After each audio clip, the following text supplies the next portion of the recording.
So if someone is taken away from your life, from your relationship with God, maybe it's time to subtract that person from your life, because they're already subtracting from your life. In the Christian world, you're walking in purity, you're not having sex. It forces you to just have a pure relationship with someone. You're not thinking about lust. Get to know their purpose before you want to get in their pants. Sex is a benefit of marriage, but people want to get to the benefit without really doing the work. When you proposed to her, you had $40 in your bank account. And I got on one knee and I said, I'm not going to let money stop me from marrying when I know God is the provider. And with no ring and $40 in my bank account, I said, marry me.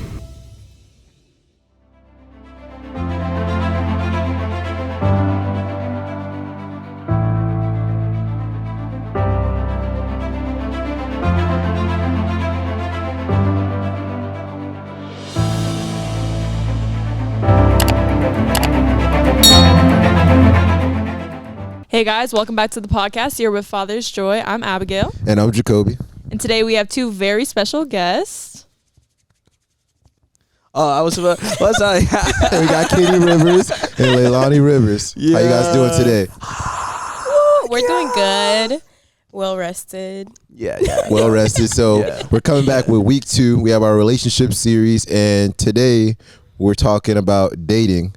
And so this couple is special because they were dating in the world and they were dating with God. So we decided to bring them on to see what that looked like.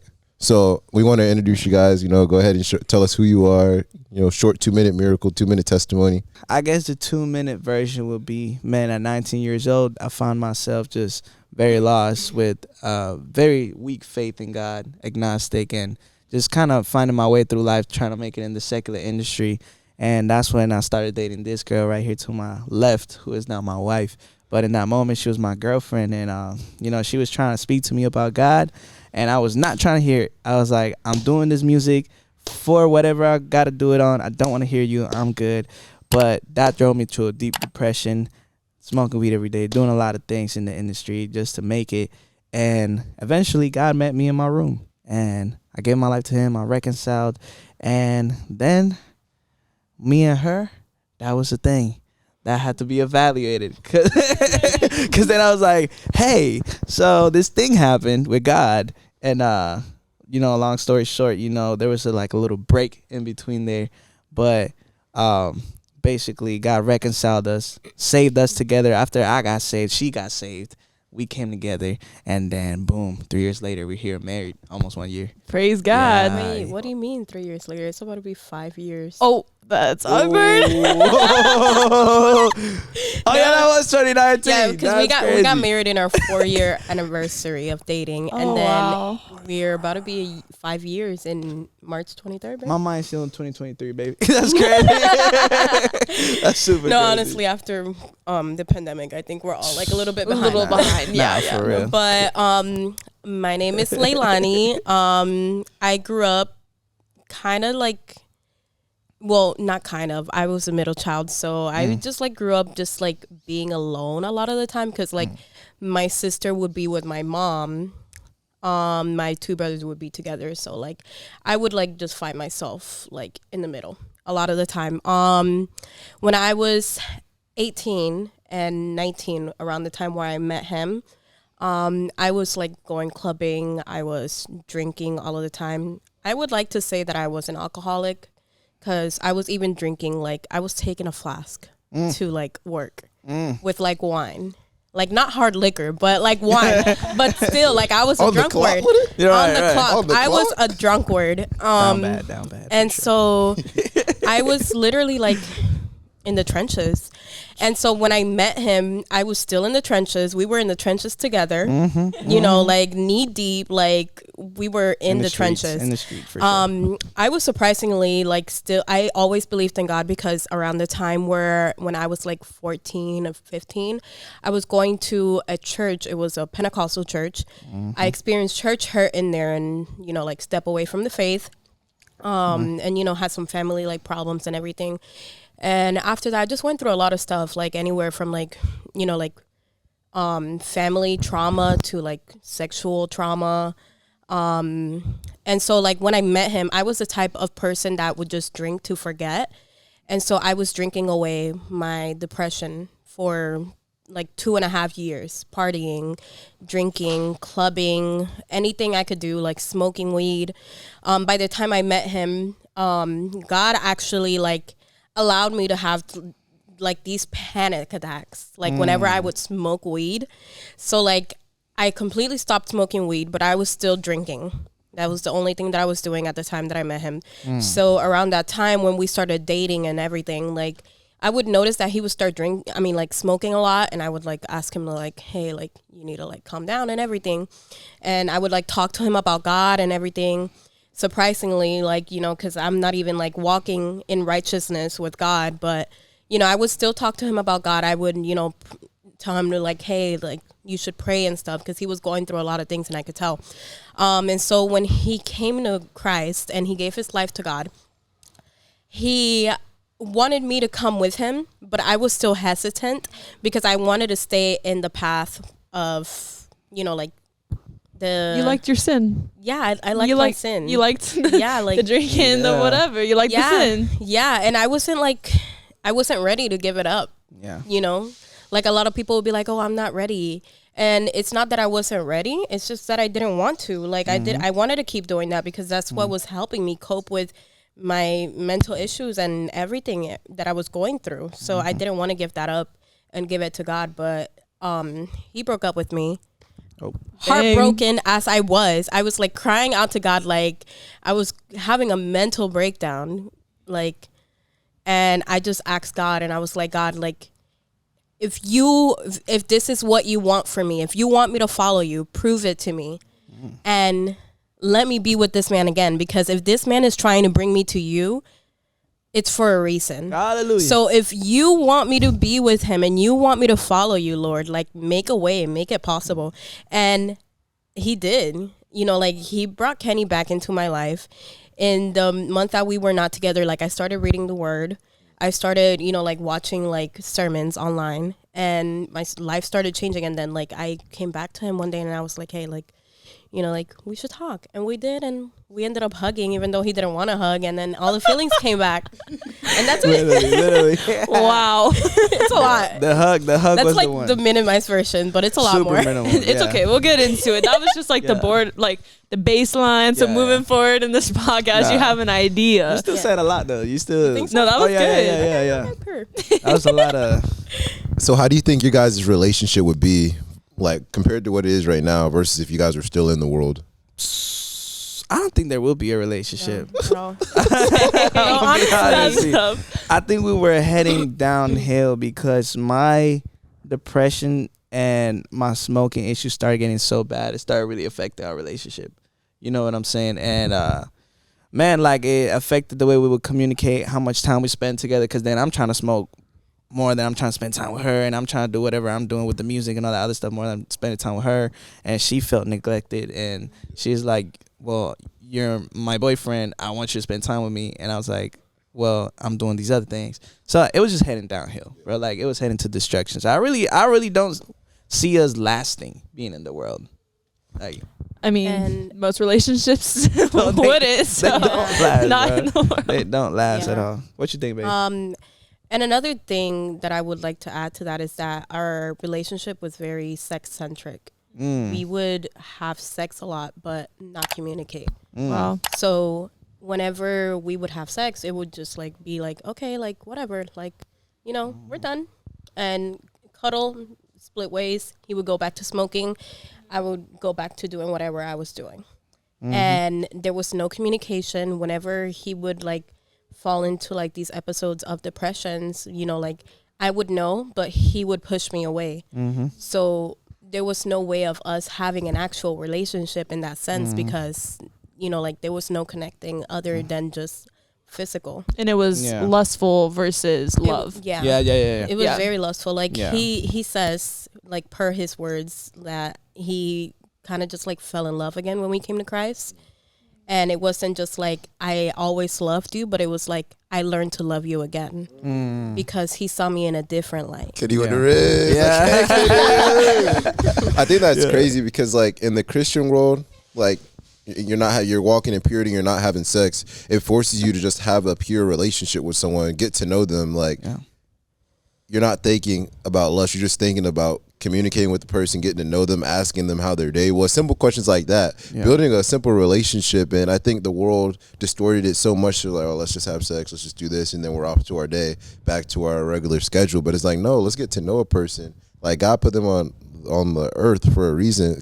They have a purpose. Like, get to know their purpose before you want to get in their pants. You know what I'm saying? Yeah, facts for sure. I mean, bro, I think like people want to, sex is a benefit of marriage. That's what it's supposed to be. But people want to get to the benefit without really doing the work that it takes to get to the benefit. You know what I'm saying? So like people want to go straight to sex.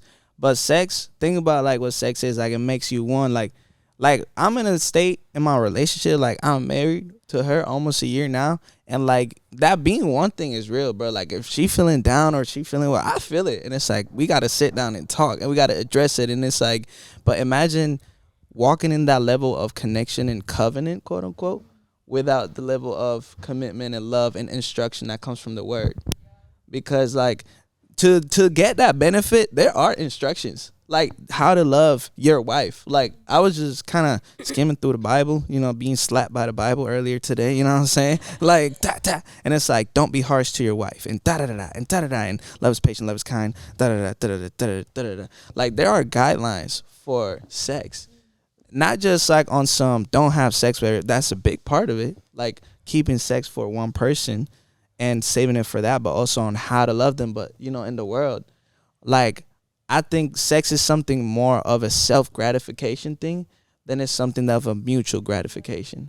So people just feel, just see it as a way for them to get pleased, for them to brag, for them to feel better, for them to kind of cope instead of something that unites somebody and kind of. And that goes to the verse, I can't remember exactly where in the Bible, but it talks about how sex is the one sin that you commit against yourself. Because it's like you're now coming one with that person before you guys are actually married. And like you said, there's instructions to it as well. So if you're having sex with someone outside of marriage and it's simply just sex and nothing more than that, now half the reason she was probably feeling the way like with her mental health before Christ and you were dealing with depression was probably because of that soul tie that had already taken place. And it just brought y'all into a deeper hole. But praise God that he slapped both y'all across the face and brought both of you back to Christ. So with that being said, I guess like coming into a relationship with Christ, what were like the key boundaries you guys had to set up? Because I know it can be challenging when that door is already open to keep it shut.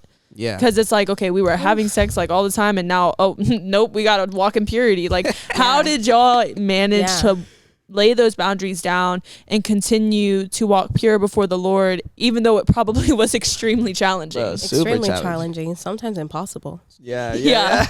Because, like the spirit is willing, but the flesh is weak. Like, weak. Look, the flesh is weak. So like, there's this one verse that says that do not ignite passion. I believe it says, right? Don't awaken love before its due time. That Song of Solomon. Yes. So it's like, like we awakened that love early in our relationship. It was awake. It was full on awake. It was alive. It was very much awake. Like it was so awake to the point where like when we finally were able to do it legally, is what we like to call it. Legally. In marriage, it felt weird. Yeah. I can imagine. Because it was like this whole time. Talking about that Spider-Man meme. Yeah, right. Because like after this long time of us, having the thought in our mind of we can't do this because we have to wait until marriage. We have to, be right by God and, follow him and lead by example. Because a lot of the, in the beginning of when he first came to Christ, he started being a youth leader at our church. So he was leading by example at that moment. And there were times, honestly, that we fell into temptation. And he would take it really hard because at that moment he was leading young people, but he was doing the things incorrectly because he was letting his flesh take over. Yeah. And so it was really hard, honestly. And I would just say, like, don't awaken the love. Don't awaken the love unless you are you know, ready to get married to this person. Like, just wait until you get married. Like, if you want to have sex, it's because you want to get married. Yeah. You know, so just get married and have sex. Do not awaken the love before marriage, because it comes with so much. It does. Like, it comes with shame, because you feel so shameful afterwards. You feel so regretful afterwards. You feel dirty. You feel like you betrayed God. Yeah. You feel like you put Jesus up on the cross yourself. Yeah. You know, like, it hurts so deep, to the point that you just like feel like you can't stop, and it's just like you feel like just so like, what's the word? Like tied, like shackled. So shackled, so tied, and everything. And it's like, you know, like, that's not what we are. You know, like, Facts. there's We're no called to be condemnation in those in Christ. But the enemy is going to use those moments where you fall into temptations to lie to you, to get you to a place where you're doubting your identity in Christ, and you're thinking that you're not worthy of the salvation, that you are so gifted by Jesus, that you get into just like an episode where you can't, it's hard to get out of. And it's sad, and it's hard, and it's a lie. Facts. Yeah, and that goes to, I remember you telling me at the retreat we went to with the girls a little while ago, and like you and Kenny had fasted from each other before y'all got married. So give us a little more insight on that, like what led you guys to do that. I'm sure the whole purity was a big aspect of it. Facts. And like that just shows your obedience to the call to purity. And like, yes, it was extremely hard, but y'all still did that fast to ensure that y'all were walking right before God, because of temptation. Our flesh is weak, you know, and especially because y'all had already opened that door.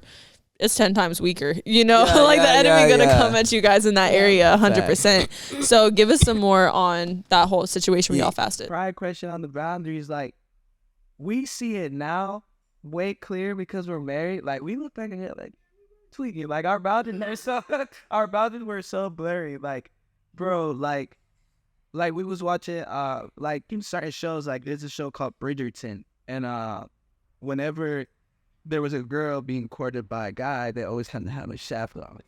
And we looked at that, and we're like, yo, we should lucky bring stuff like that back. Like, even in The Chosen, they put that, like, that was like an old way of like courting somebody. You know what I'm saying? Like, I think one of the main boundaries I think Christian couple to break, and I think because of the irregular culture, is being alone. Like, everybody nowadays, they want to be booed up, caked up in the couch under a blanket watching Netflix, like with the AC on 60. And then just watching the most romantic, passionate sex scene show in fiction. No, for real. Like, and then you wonder why you kicked up every time your passion burning on 10,000. Bro, what? It's like, yo. Or not even just that. It would be just like a scary movie, or like any movie. I mean, bro, when your passion burning, bro, you could be watching Moana. It don't matter. Hey, yo, cut that out. Cut that. Don't cut that out. That's You keep it at 100. That's crazy. Moana is crazy. Bro, we got testosterone, bro. We feel sex desire like 100 times stronger, bro. So like, imagine being filled with testosterone and you caked up with your shorty and you're not married, so you think about sex already. It's like, don't touch the wrong thing. Don't look at her the wrong way. And then you look at her again and you give her the look. Oh my. So like, those are boundaries. Like, low key, like, I think one of the main things, like, who always, and this is something that we struggle with, because a lot of people have a hard time accepting boundaries. Like, I remember I would try. I ain't trying. No, you can. Go ahead. But I remember I would try to bring boundaries. I'd be like, babe, we can stop kissing.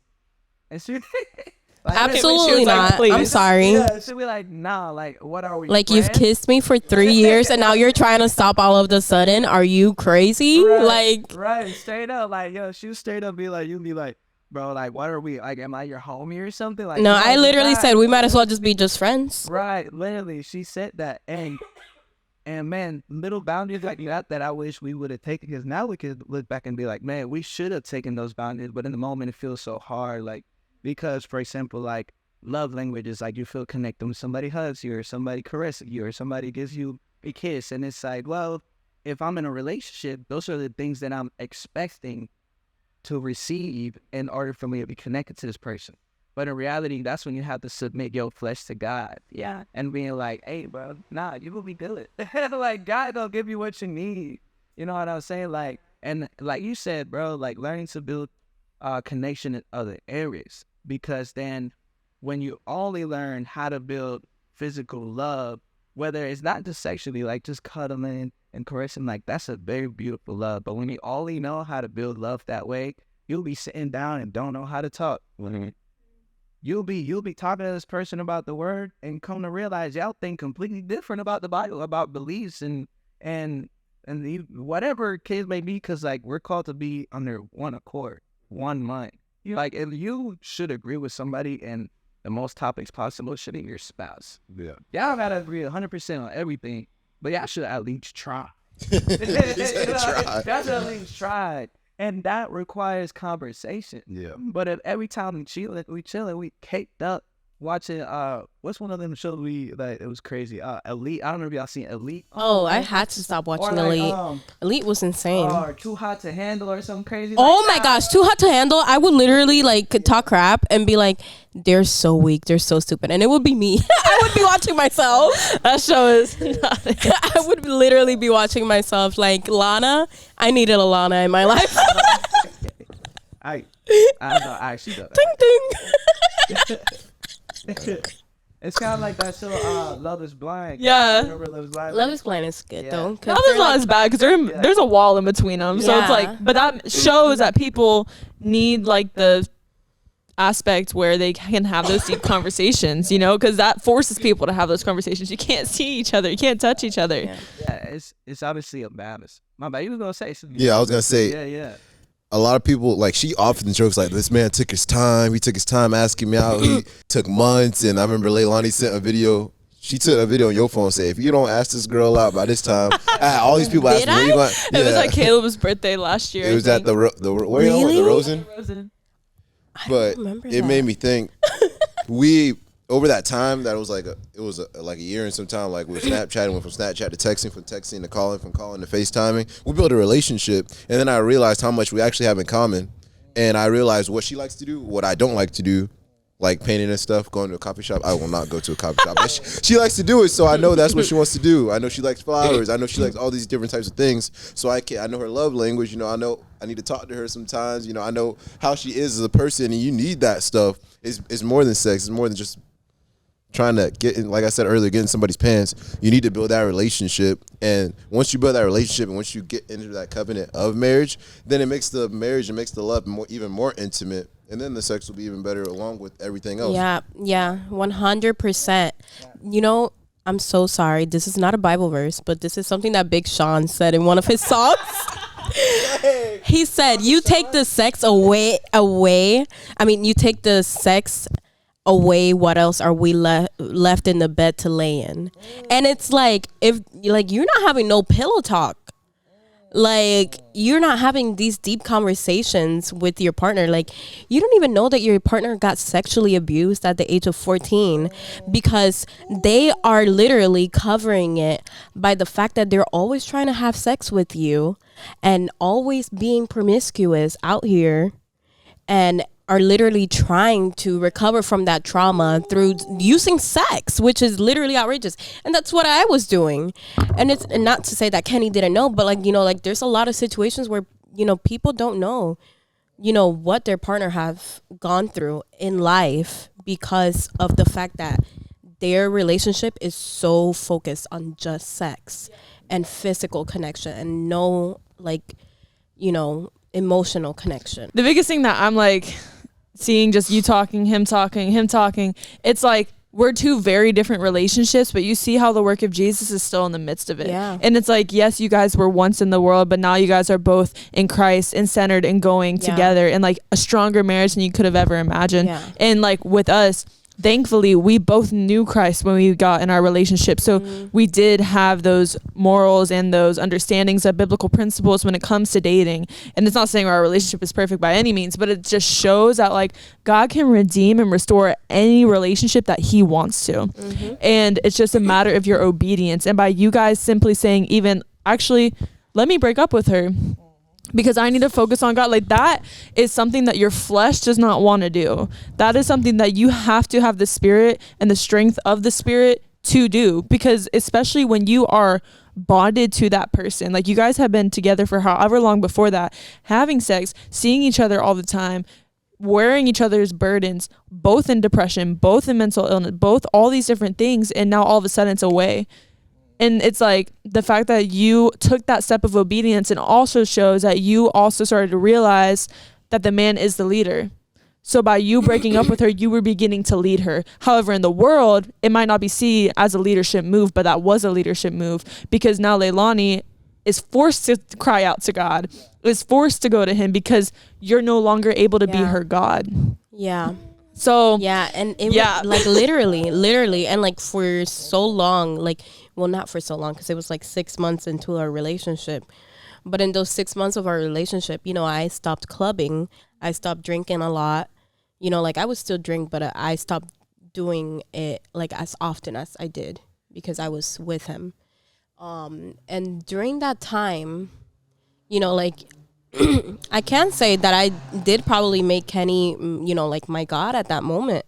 You know, like I made him an idol, because like he was someone that felt safe to come to, you know, because in our case, we didn't just have like a sexual connection, but, you know, it was emotional as well, but it was emotional in the way where it was like a trauma bond in a way, a little bit. Would you agree?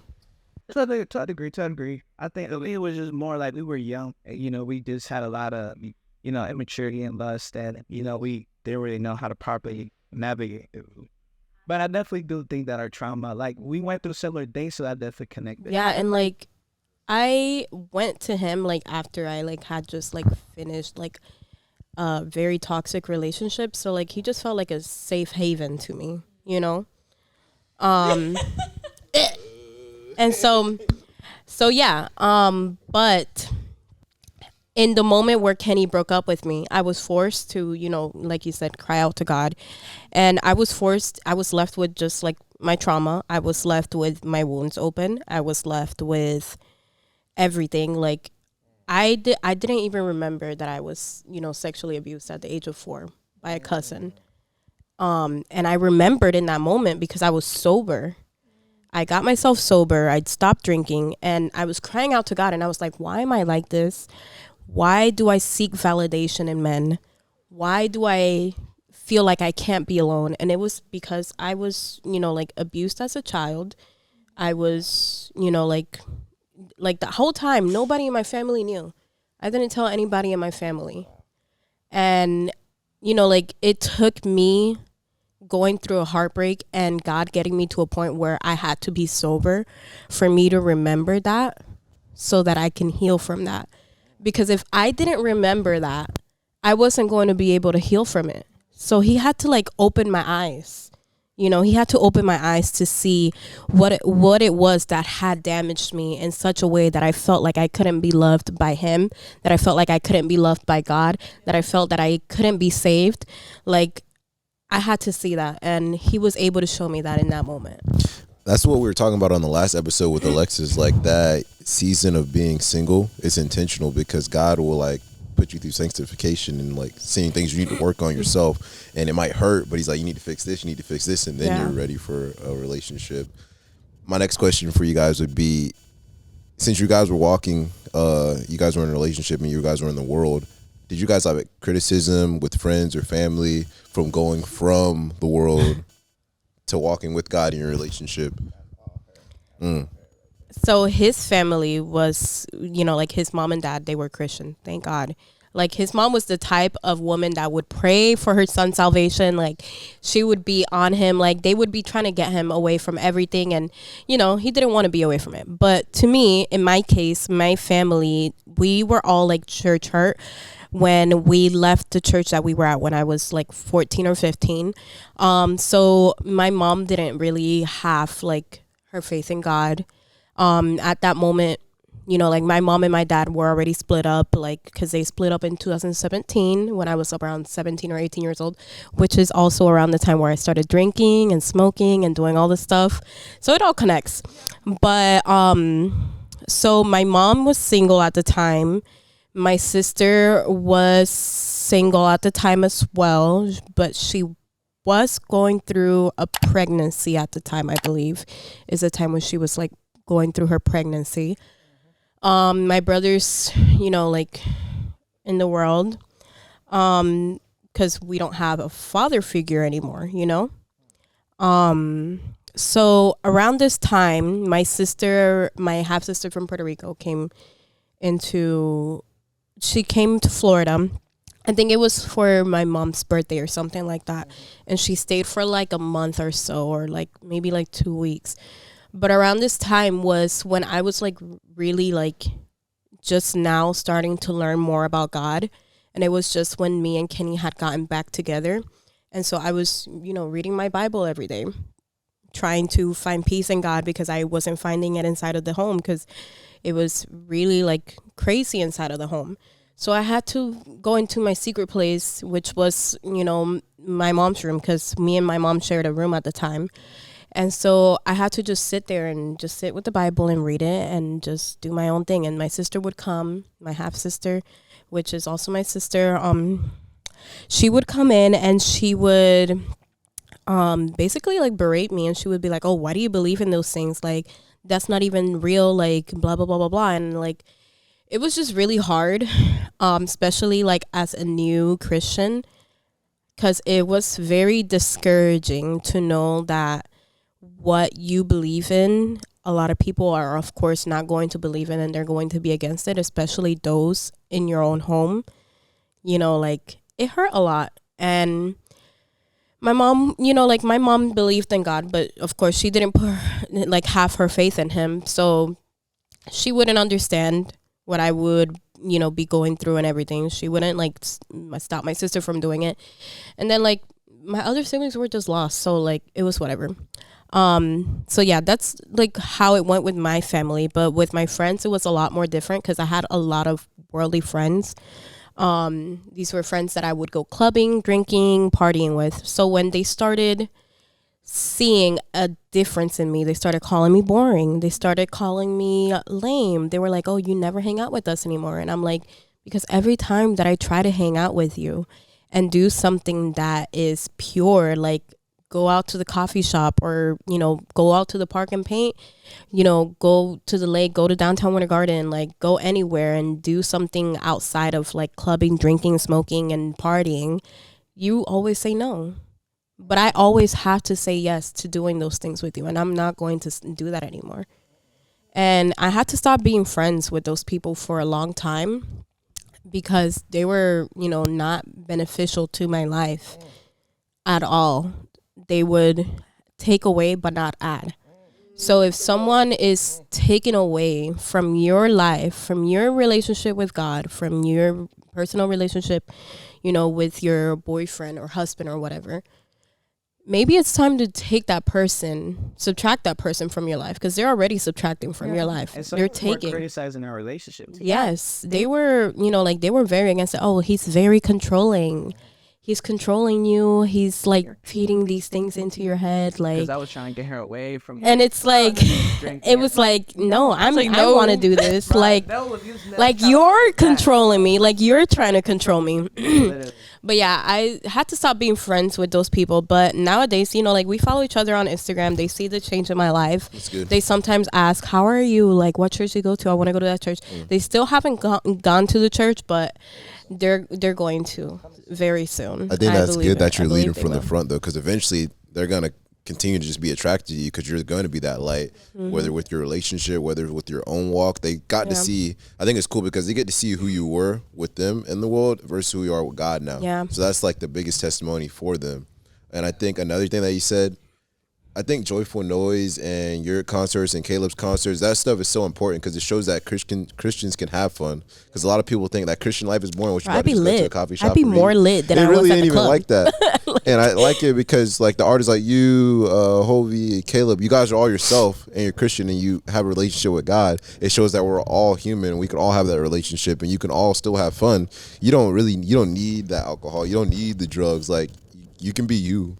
And you don't need that stuff. Amen, bro. And that's a fact. I mean, fruit of the spirit is joy, you know what I'm saying? Like, I have way more joy now than I did at the world, you know what I'm saying? So Like I don't know, bro. I think it's just traditions and like false teaching that kind of lead people to think that kind of have to be a certain way. To answer the Jacoby's last question though, I actually just remembered that my parents didn't necessarily criticize me, but I definitely got questioned at one point because, like you said, we was in the world.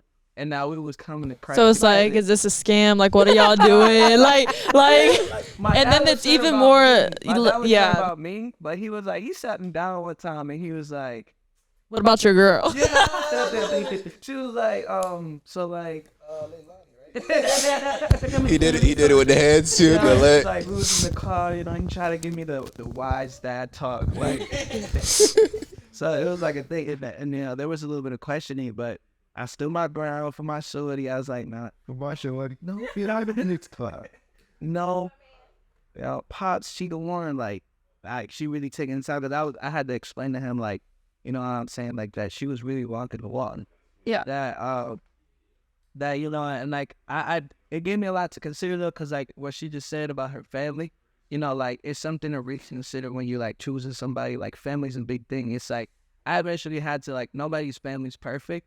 But you have to sit down with yourself and be like, am I willing to deal with this person's family? Yeah. No, but he's changed my family. Hey, like, God has changed your family. No, like, God has used you to change my family. It's been amazing. God is good.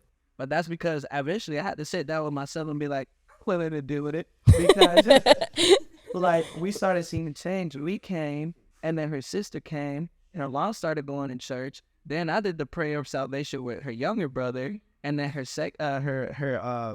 middle brother, because there's two middle child, her and her older brother, the other middle child, he was just having his own walk. Mm-hmm. And now, like, you know, I'm very close with them. So, like, God has done amazing work. And man, and you know what?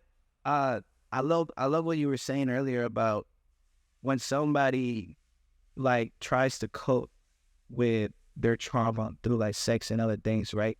Because I think a lot of people think that the solution to a relationship is closeness, when in reality it's openness. And they think that you have to be extremely like close in proximity, when in reality, the best our relationship was is when we would sit in the car and just talk about real things.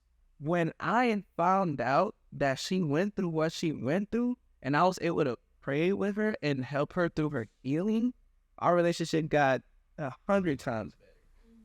Those car talks used to be we used to do the talk, bro. What they like you it's openness, and we was talking about this last night. We were like, you know, excited about coming here and stuff like that, and we were just kind of like just kind of reminiscing and talking, and we were just talking about like openness and like how openness is so important, because like being able to show ourselves everything. Like I think a lot of people hide away a lot of their mess to perceive themselves as the best version possible for that person, and are afraid to show their flaws and who they are. Like I would show my girl when my room was messy, and you know what? That allowed the opportunity to show. My dad would hate it because my dad is traditional, right? So my dad is like, you should have the room clean. The girl knows she should not know that you're a messy guy. Matter of fact, you should fix that. Stop being lazy. Right? My dad, he's like very like, my grandpa's military, so you don't know. So like you on that timing, bro. Right, on that time. My dad paramedic, my grandpa military. Like I grew up like this, you know what I'm saying? Like say like this, bro. Me being able to let my girl see my messy room helped me find out she was my helpmate. Because instead of her being like, ew, you're real messy, she would go in the corner and start helping me with my clothes. And shit, when I was... That's hidden to me. The fact that I'm new in this situation is crazy.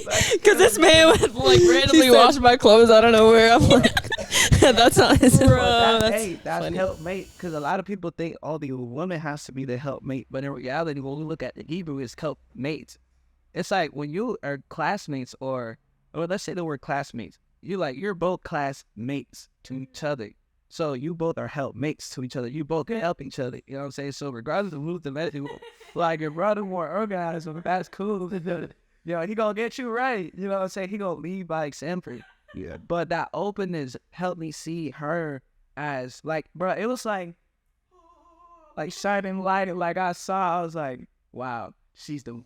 He's folding my clothes. I was like, That's it. Game over. No, and it, honestly, sitting in your messing room helped me like prepare for marriage too, because I didn't come into marriage expecting this man to be the cleanest right. guy ever. Like, he puts away his clothes in the drawer, he folds his underwear. He rolls up all his socks in pairs. Like, he doesn't do any of that, and I knew that coming into marriage, so I wasn't like, oh, blindsided. Like, when I saw it for the first time in our home, I was like, this is normal, like this is him, and I was fine with that. I was okay with that because I was willing to marry that. I was willing to be with that. Because so I'm creative. I work in ideas, right? Yeah. So, like, I'm constantly scattered. So, like, I'll have a mess here that's about fashion, and a mess here about music, and a mess here about a random design I'm doing. And then it'll be like my whole house would be like some sort of art studio.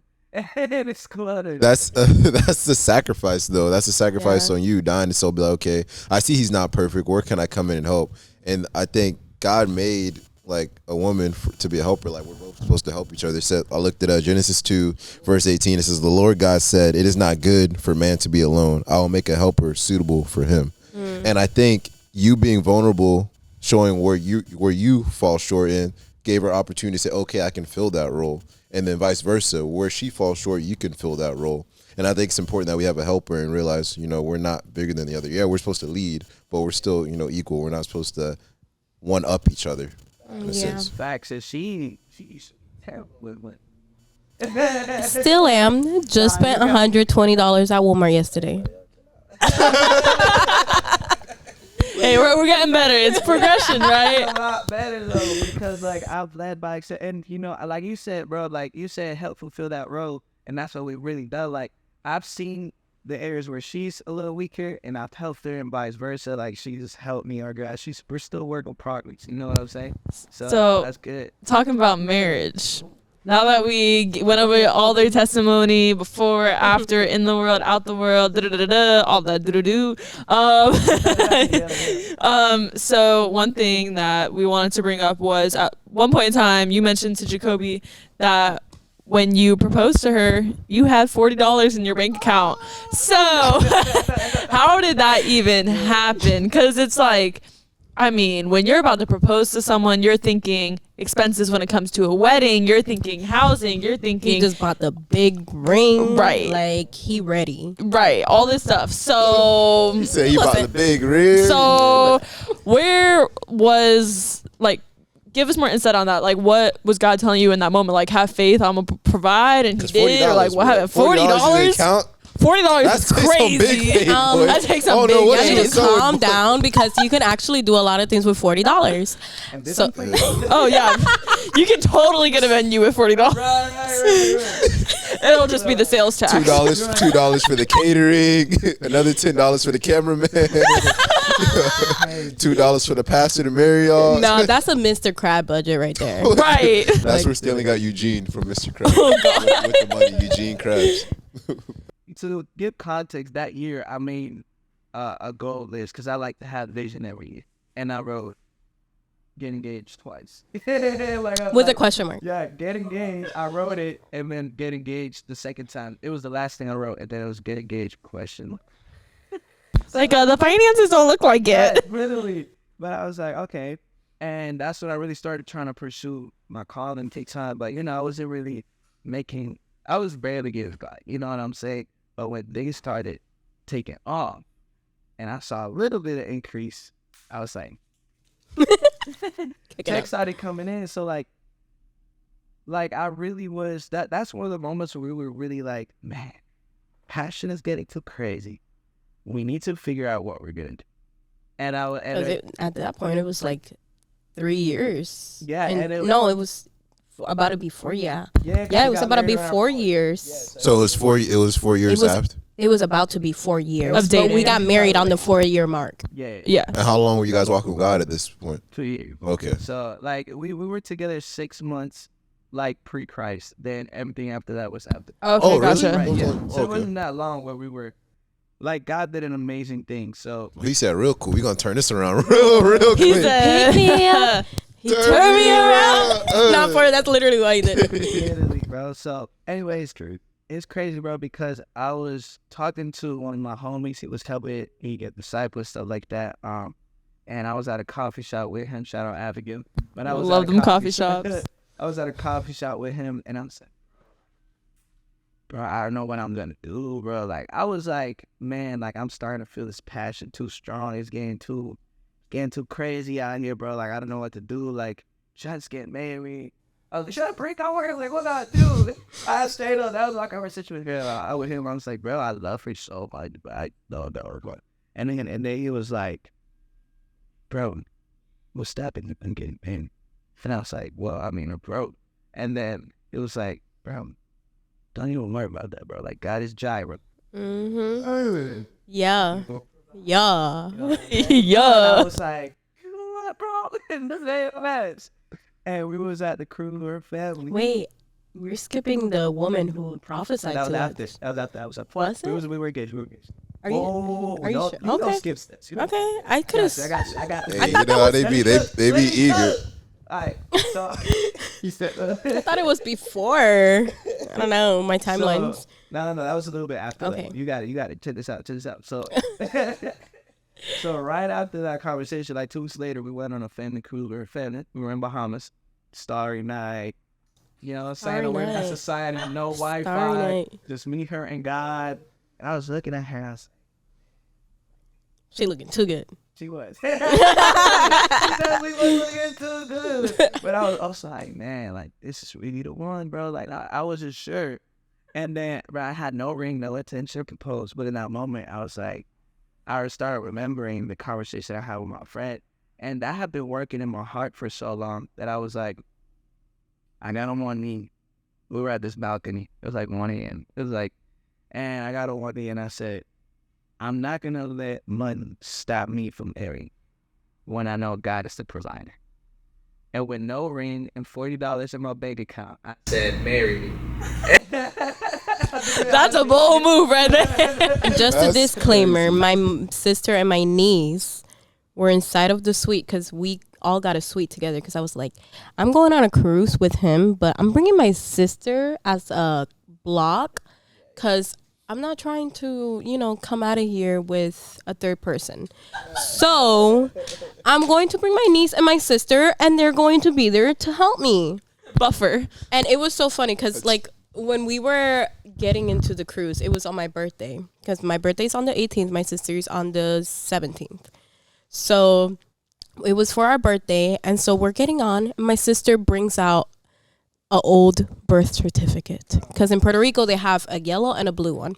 The new one is the blue one. The yellow is the old one. So she brings out the yellow one, and we're like, this girl had to drive back from the port, from Cape.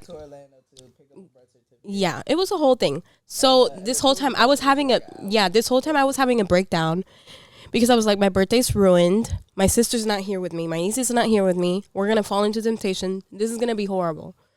And so thankfully my sister made it back. So my sister was in the room sleeping while he's proposing to me.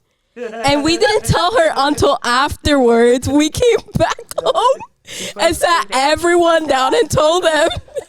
We kept it a secret. We were so scared, by the way, to like we come were back to our family. Because they're probably like, bro, you got no money. I thought what he you was talking lying. That's what I thought was gonna happen. I thought he was joking with me. Like, Yeah. I was like, are you joking? And that was when? When was that? August 20. It was August 19. Yeah. So your proposed birthday's in on August? 19. My birthday's August 18th, and he proposed on the night after my birthday. Okay, so August 2022. Gotcha. Okay, and then you got married in March 2023. Yes. So the Lord definitely supplied something up in there. So what Yes. happened after y'all got engaged? This is where God did something so amazing. Because then right after, what she referenced to earlier was that right after we were engaged, we were talking one morning. Let me tell this. Wait, but I tell the real fire. Let me say it. Okay. You know, I got the dramatic descriptions. Bro, like, we pulling up to the Sunday morning service, and we're talking, and we're like, right, still here. We're broke. Yeah. Nah, we're like, yo, I think we're gonna have to get a load, bro. Like, we were talking, we were like, Living in a trailer. Nah, we were talking. Yeah, we were considering living in a mobile home in a trailer. I don't know. We was down bad because she had some financial things that were really blocking us, and I wasn't making bread like that at all. So it was a disaster in our eyes, and we were like, we're gonna have to go to the court. No wedding. We're just gonna have to get a loan. And it's crazy because we were talking about that right before we go into service. Service happens, that. Then this lady comes to up to us that we hadn't seen in a long time. Well, I think it was your first time actually meeting her, right, Samantha? Shout out Samantha. I believe it was my first time meeting her. Bro, but it was a lady that I played the bass for her women's conference like 2 years before that. So I hadn't seen her in years, and she just comes up to it and she's like, "Man, I just feel like God wanted me to tell you guys that you guys don't have to go to the courthouse. Like, He will provide for the wedding, and He will provide for a home." Wow. And we were like, literally that same day. Literally, see, I'm like talking about, like maybe like 15 minutes apart. Well, actually no, because it was after service. It was an hour. It was after service. Like 2 hours apart. Like 11 a.m. we were pulling up to, or like 12 p.m. we're pulling up to church. 1:30 we got prophesied. Like, I'm talking about like an hour and a half later. It was so random. It was song. She never went to the church ever again either. God's time. Like, I don't think she visited that church ever again. Back ever. So that was God. Prophesied to us. Bruh, it was crazy. She said, "Yeah, I'm gonna visit this church. I got a word for somebody." Yeah. Oh, I think it's y'all. All right, give it y'all a word. It was so crazy. It was literally insane. If it was just for that, bro, because it was so on time. And then what happened was that we were still like, well, okay, God, we're sure you're gonna provide. Right. We were like, where it's at, because my ministry started peaking, but then I started struggling a lot with the stress of, she was not dealing with the stress well, like the finance, like it was very overwhelming for her. So I'm out here trying to plan a wedding and stuff like that. And our family was super supportive, and God used our family, like her family helped pay a reception. My family wedding dress helped us with the ceremony, and everybody was just like, the food was free, like everything, like her a lot sister of things cooked. Happened. Yeah, her sister So cooked. Like all like. Oh. She the one that cooked that at his birthday party? Yeah. Yes. Yeah. That one was gas. Let me know. She can cater for your wedding. Let me know. Oh yeah. Let me know. Yeah. She will go crazy. But our family was super supportive. So the wedding aspect was pretty much taken care of. We barely spent anything on the wedding. And then the other thing is, for the home, like God provided so that we could have a home. You know what I'm saying? Like, we thought we weren't gonna be able to. We did. We found the right place. We applied. We weren't hearing back, and we thought. And then I'm logging in. You know how when you apply to an apartment, like unless you log in. And that. And I just logged in, and it says resident of apartment, da-da-da-da. And I was like, what? Resident? I called it. I was like, hey, I haven't heard back from you guys, but like, since I'm a resident, where my keys at? Like, literally, where my key at? So God provided, and everything after that, like my income from when I got engaged to by the time I got married, it had like double. So I was good. She happened to have a promotion right before we got married. Literally. Right before we got married. Wait, no, it was like right after I got married, I got promoted. Cause you were offered the position before you got married. Yeah, because they were waiting till I got back to like give me the won't position. He do it, huh? Yeah, it was literally insane. You were going on a thought, and then they had cut you off, but you were like saying when you got back off the cruise and you had told them that you had proposed, like, and she thought your family wouldn't have been supportive. You were gonna say something. Yeah. What was it? Yeah, we thought our family wasn't gonna be supportive because of the money situation, and they were like, they're gonna think we're too young, it's too early. But again, they were super supportive. Like we told everybody, and everybody was like, no, yeah, like, we love you guys. Like, we see what God is doing in your life, and we're around to support it. Like, I was talking about our whole family come, and it was something I had never said. Like our family, her family sometimes barely agrees on anything. And in those, especially back then, like now it's way better, but back then, and like her whole family helped us. You know what I'm saying? Like, you know what I'm saying? My family, they always warned me about getting married too early. And they were super supportive. So, like, it was just that, bro. Like, our families, they just happen to be, like, now they're just warning us to not have kids too early. Yeah. Maybe we're a little. We no factory. Wait, what does that mean? No factor. Like we're not producing, baby. Like, oh, I thought you said that was like another word for like facts. I don't know. Sorry. Anyways, we're getting pretty close on time, so we're gonna wrap it up. But just one more question to end it off. If you have one piece of advice to someone that is dating someone that they're unequally yoked with, what would be your piece of advice? Run. Flee. Nah. Literally. It's like I can only give advice that I've lived. Yeah. And like when I was unequally yoked with her, I prayed for a long time. God, what should I do? What should I do? What should I do? And God was like, break up. And that obedience led to today. She's my wife today. Right. That breakup. And she didn't used to like talking about it, but she's a lot better now.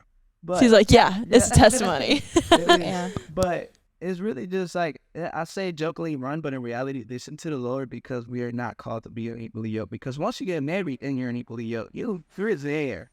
You are there. The Bible says you got to win them over. Yeah. So But before you're married, yeah, make the right choice. Like, and that's something that I better hear on the next podcast. Like, how to pick the right person to date. You know what I'm saying? Because I think we picked pretty well. Yeah. Took a little bit of waiting, but we're here. You guys should talk about that, because I think a lot of Christians don't know. We talk about the subject. I think a lot of people in general don't know how to pick the right person. Yeah.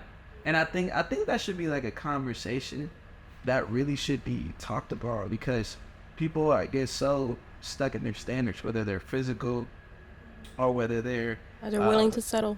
Yeah, like, and are they? But God will bring the perfect person. Like, him and I always say, like, we waited for each other, but now we look, because when we first met, I was doing a completely different career path. I was planning to be a speech pathologist. Oh wow. Yeah, first watch. She's Wait, like, how can I? What would you like? Purple haze? What's a Right. speech pathologist? A speech pathologist, it's like a correction when people have speech issues when they're younger. My brother had. Yeah. So Okay. I was in school for that, and then God like totally went the ministry, and now I'm doing like podcasting and social media management, and like the goal is obviously Father's Joy podcast at the end of it, and just to have ministry through there. Hey. And then by the time my eyes were focused on that, now he comes in and he's like, I want to help. And it's like, just boom, like all this equipment, all these opportunities, all these connections. Like him and I were in the car yesterday. We're like, the fact that we even have a connection to use a space like this, the fact that we have a connection to like Kenny and Leilanie, the fact that we have a connection to all these different people, like God just provides, and he's intentional, because like our ministries go directly together. And it's like, what? Like it just blows our mind. But it's like truly seeking God and understanding like he's going to provide that person for you in his timing as you continue to be obedient. Like you didn't know for a fact like when y'all broke up that you was going to get back together, but God was like, I'm gonna turn it around for my good, as he always does. She said, I have faith. I was crying on my knees. Look. I was in the car behind the Pizza Hut. Maybe I punched my steering wheel, and I was crying out to God. That's where I used to work. Yep. And that's crazy. He wasn't there though. He was at home. That's even what. Because I saw his location. But anyways, That's worse. so after I had that prayer with God, I feel like the Lord spoke to me and was like, follow me and I will favor you, you know? And I was like, okay. So I went and followed him, and I did it faithfully. And I was like, okay, like whenever you want to make your move, God, you know, you can go ahead. And he did it. Won't he do it? He did it. Well, thank you guys so much for all the stuff we talked about today. If you just want to go ahead and give them your Instagram handles where they can find you for Spotify, all that stuff, and then you just Instagram, TikTok, whatever. Rivers across all platforms that she incognito. So Yes. Incognito. Incognito. But y'all type it with us at Kenny Rivers stuff. Yeah. All right. We'll see you guys next week as we talk more on relationships. Yeah. Bye.